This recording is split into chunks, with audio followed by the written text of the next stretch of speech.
ஓம் சாய்ராம். என் அன்பு செல்லுமே, என்னுடைய அழகான தங்கமே, வாமா, உனக்காகத்தான் இந்த சாய் இந்த நேரத்தில் உன்னிடம் பேசவே காத்திருக்கிறேன்.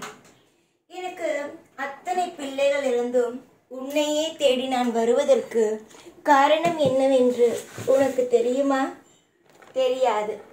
காரணங்களை நானே சொல்கிறேன். இந்த உலகத்தில் மற்றவர்களை பற்றி நினைப்பது கொஞ்சம் பேர் மட்டும்தான். எல்லாரும் நினைக்க வேண்டும், எல்லாரும் நன்றாகவே இருக்க வேண்டும் என்று நினைப்பவர்கள் குறைவான பேர் தான். நீ என்ன செய்கிறாய்?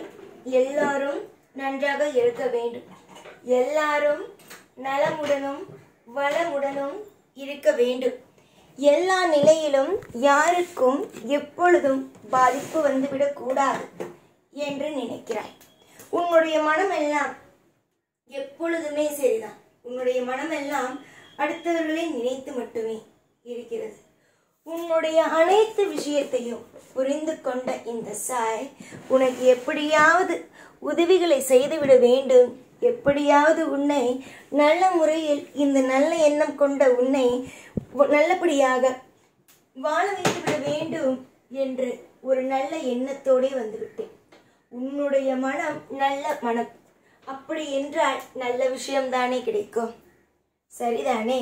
உன்னுடைய மனம் நல்ல மனம், அதனால் உன்னுடைய எண்ணங்களுக்கு எல்லாமும் நிம்மதியாகத்தானே கிடைக்கும். அதனால்தான் சொல்கிறேன், நான் உன்னை சந்திக்க வந்தது முக்கியமான காரணத்திற்காக என்று. பல பேருக்கு நான் ஒரு விஷயத்தை செய்கிறேன் என்றால் அது புரியாது. எப்போ பார்த்தாலும் நான் செய்யும் விஷயங்களை புரிந்து கொள்ளாமல் வாழ்க்கையில் இது நடந்துவிட்டது, அது நடந்துவிட்டது, இந்த விஷயம் நடந்துவிட்டது, அந்த விஷயம் நடந்துவிட்டது, எனக்கு பிடிக்காத விஷயத்தை எல்லாம் சாய் செய்கிறான் என்றே போட்டு குழப்பி தவிக்கிறீர்கள். ஆனால் அப்படியல்ல. காலம் என்பது மிக மிக மிக மிக சுவாரஸ்யம் ஆனது. அந்த சுவாரஸ்யமான விஷயங்களை எல்லாம் உங்களால் அவ்வளவு சீக்கிரத்தில் புரிந்து கொள்ள இயலாது. நான் எது வேண்டுமானாலும் உனக்கு செய்து கொடுப்பேன் என்று நீ நம்பினால் மட்டும் போதும். எதுவாக இருந்தாலும் வாழ்க்கையில் நிம்மதி என்ற ஒன்றை சேர்ப்பேன் என்று நீ நம்பினாலே போதும். எப்போ பார்த்தாலும் வாழ்க்கையில் கவலைகள், வாழ்க்கையில் நிம்மதி இல்லாதது, இப்படியே நீ இருந்தாய் என்று வைத்துக்கொள். உன்னால் புதிய காரியத்தில் உன்னால் ஈடுபட முடியாது. உன்னுடைய வாழ்க்கையில் நிறைய சமயத்தில் நான் சொல்லியிருக்கிறேன், புதிய காரியத்தில் ஈடுபட்டு ஒவ்வொரு விஷயத்தையும் செய்வதற்கு துவங்கு என்று. ஆனால் நீங்கள் எதையுமே காதில் வாங்காமல் ஒவ்வொரு நாளும் ஒவ்வொரு பொழுதும் எல்லா விதமான மனதுக்குள் ஏக்கங்களையும் வைத்துக்கொண்டு எல்லா நிலையிலும் எதையும் செய்யாமலேயே இருக்கிறீர்கள். எல்லா நேரமும் உங்களுக்கான நேரம் என்பது கிடையாது. உங்களுடைய வாழ்க்கையில் எதை எப்படி செய்ய வேண்டும், எதை எப்படி செய்யக்கூடாது என்று ஏற்கனவே நான் சொல்லிக் கொடுத்திருக்கிறேன். எதுவுமே ஒரே மாதிரி அமைவதல்ல, எல்லா நேரமுமே ஒரே மாதிரி கிடைப்பதல்ல, மாறும். அப்படி இருக்கும் பொழுது உங்களுக்கு எது சரியாக அமைகிறதோ, நேரம் அமைகிறதோ, அப்பொழுது நீங்கள் அந்த இடத்தை நீங்கள் உங்களுடைய வாழ்க்கையில் செய்ய வேண்டும் என்று நினைக்கிறீர்கள். பார்த்தீங்களா? அந்த விஷயத்தை அனுபவித்து கொண்டு விஷயத்தை செய்து கொண்டு போய்கொண்டே இருக்க வேண்டும். எப்போ பார்த்தாலும் அழுகை, எப்போ பார்த்தாலும் வலி, வேதனை என்ற ஒன்றுக்குள்ளேயே சூழ்ந்து இருந்தீர்கள் என்றால் உங்களால் நிம்மதியாக இருக்க முடியாது. எல்லா பொழுதிலேயும் மாற்றங்களும் உண்டு. எல்லா நேரங்களிலேயும் நிறைய அற்புதங்களும் அதிசயங்களும் உண்டு. எதை கண்டும் அஞ்சவும் வேண்டாம், எதை கண்டும் எல்லா நாளும் குழப்பிக்கொண்டு இருக்கவும் வேண்டாம். யார் ஒருவன் குழப்ப வேண்டும் தெரியுமா? நல்லபடியாக எதையும் யோசிக்க தெரியாமல் ஒவ்வொரு நாளும் தவறாக ஒவ்வொரு விஷயத்தையும் யோசித்து கொண்டு ஒவ்வொரு நேரத்தையும் வாழ்க்கையில் சிந்திக்க தெரியாமல் ஒரு தத்தளித்து கொண்டு இருப்பான் பார். அவன் மட்டும்தான் வாழ்க்கையில் எதை பற்றியும் கவலைப்பட வேண்டும். ஆனால் நீ எதை பற்றியும் கவலைப்பட்டு மன வருத்தத்தோடு இருக்க வேண்டும் என்ற அவசியமே இல்லை.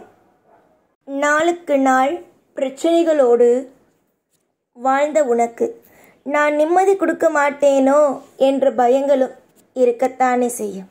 அது இயல்புதானே. ஏனென்றால் வாழ்க்கையில் இதுவரைக்கும் பிரச்சனைகளை மட்டுமே பார்த்தாய். இப்படி பிரச்சனைகளை மட்டுமே பார்த்த உனக்கு மனதுக்குள் தோன்றும் ஒரே ஒரு விஷயம் என்னவென்றால், இதற்குமே நமக்கு நல்லது நடக்காது என்பதுதான். இது இயல்பான ஒரு விஷயம்தான்.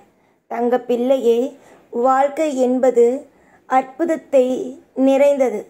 அது எப்பொழுது நீங்கள் நினைத்ததை உங்கள் கையில் கொண்டு வந்து சேர்க்கும் என்பதை உங்களால் ஒரு யூகம் கூட செய்ய முடியாது. நானோ எல்லா விஷயத்தையும் யோசித்து யோசித்து யோசித்து ஒவ்வொன்றாக நானோ செய்து கொடுத்து கொண்டு இருக்கிறேன். என்னுடைய அளவுக்கு உங்களால் யோசிக்க முடியுமா என்று கேட்டால் இல்லை. ஏனென்றால் நான் எதையுமே முன்பு சொல்பவன் அல்ல. எல்லா விஷயத்தையும் அமைதியாக இருந்து செய்பவன்தான் இந்த சாய் ஆகிய நான். முன்னும் பின்னும் அனைத்து விதமான இடத்திலும் இருந்து உன்னை காவல் காத்து வழி நடத்தி உன்னை பேரும் புகழையும் உன்னை பார்க்கும் பொழுது, உன்னுடைய வாழ்க்கையை பார்க்கும் பொழுது மற்றவர்களே உன் பேர் புகழ் அனைத்தையுமே சரிதான் பிரமிப்பாக பேசும் அளவுக்கு வாழ்க்கையில் எல்லா விதத்திலும் இன்பத்தையும் சேர்த்து கொடுப்பேன். இன்று சில பேர் உன்னை நினைத்து, என்ன இவள் எதையுமே செய்வதில்லை, எல்லா விஷயத்திலேயும் தோல்விகளை மட்டுமே இவள் அடைகிறார் என்பதெல்லாம் பேசுவார்கள். ஆனால் அவர்கள் பேசியதையெல்லாம் காதில் வாங்கினாய் என்று வைத்துக்கொள். உன்னால் வாழ்வில் முன்னேற்றத்தை அடைய முடியாது. சிரித்து சந்தோஷமாக ஒவ்வொரு விஷயத்திலேயும் பூரிப்பு அடையும் அளவுக்கு நிம்மதியாகவே இருங்கள். நிம்மதிக்கு எந்த ஒரு குறையும் வராது. உன்னுடைய வாழ்க்கையில் குறையில்லாத விஷயங்களையும் குறையில்லாமல் எல்லா விதமான அற்புதத்தையும் நடத்தி வைக்கிறேன். ஒழுங்கான நேரத்திற்கு தூங்கி ஒழுங்கான நேரத்திற்கு எழுந்து சாப்பிட்டு உன்னுடைய வேலைகள் என்னவோ அதை செய்வதற்கு முயற்சிகளை எல்லா நாளும் எப்பொழுதும் உனக்கு நான் இருப்பேன். கவலைகள் இல்லாத வாழ்க்கை அமையட்டும் என்று ஆசீர்வாதமும் செய்கிறேன். எப்பொழுதும் உன் கூடவே இருப்பேன். இந்த சாய்நான். ஓம் சாய்ராம்.